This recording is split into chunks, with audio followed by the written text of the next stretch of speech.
चार दोस्त स्कूल में पढ़ते थे।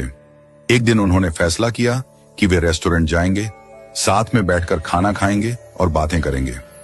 वे एक छोटे से रेस्टोरेंट में गए, खाना ऑर्डर किया और हंसी मजाक के साथ अपनी दोस्ती के लम्हों का आनंद लेने लगे।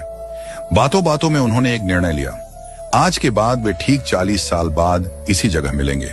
वे तब तक अपने अपने करियर में व्यस्त रहेंगे और सफलता हासिल करेंगे। शर्त यह थी कि जो सबसे देर से पहुंचेगा वही पूरे खाने का बिल चुकाएगा। समय बीतता गया। चारों दोस्त अपनी अपनी जिंदगी में आगे बढ़ गए। कोई बिजनेसमैन बना, कोई वकील, कोई जज और कोई अध्यापक। सभी अपने कार्य क्षेत्र में सफलता की ऊंचाइयों को छूने लगे। 40 साल बाद अब वह छोटा सा रेस्टोरेंट एक भव्य 5 स्टार होटल बन चुका था और वहां काम करने वाला एक साधारण वेटर अब उस होटल का मालिक बन चुका था। वह भी उस दिन का इंतजार कर रहा था। समय आया और पहले एक दोस्त पहुंचा, फिर दूसरा, फिर तीसरा। वे एक दूसरे से मिलकर बेहद खुश हुए, लेकिन चौथा दोस्त अभी तक नहीं आया था। थोड़ी देर बाद होटल के रिसेप्शन पर फोन आया।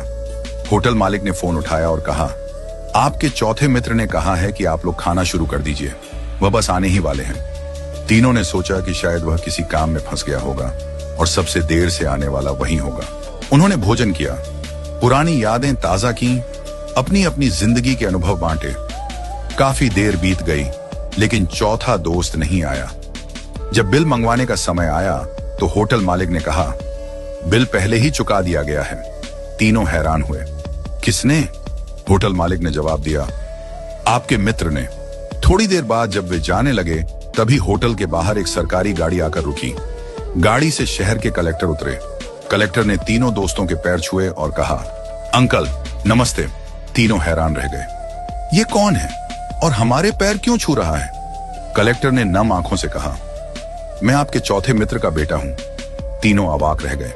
कलेक्टर ने बताया, मेरे पिता ने आप सबसे मिलने का सपना देखा था। वे बचपन से ही इस दिन का इंतजार कर रहे थे, लेकिन 2 महीने पहले कैंसर से उनका निधन हो गया। मरने से पहले उन्होंने मुझसे कहा था कि अगर मैं उस दिन जीवित न रहूं तो तुम मेरी जगह वहां जाना। उन्होंने कहा था, मैं सबसे ज्यादा देर से आऊंगा, इसलिए बिल भी मैं ही चुकाऊंगा।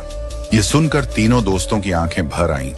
तीनों दोस्तों को अपने मित्र की मृत्यु का गहरा दुख हुआ, लेकिन उससे भी ज्यादा दुख इस बात का था कि 40 साल तक वे एक दूसरे से नहीं मिले। क्यों इतनी जिद की कि 40 साल इंतजार करना पड़ा?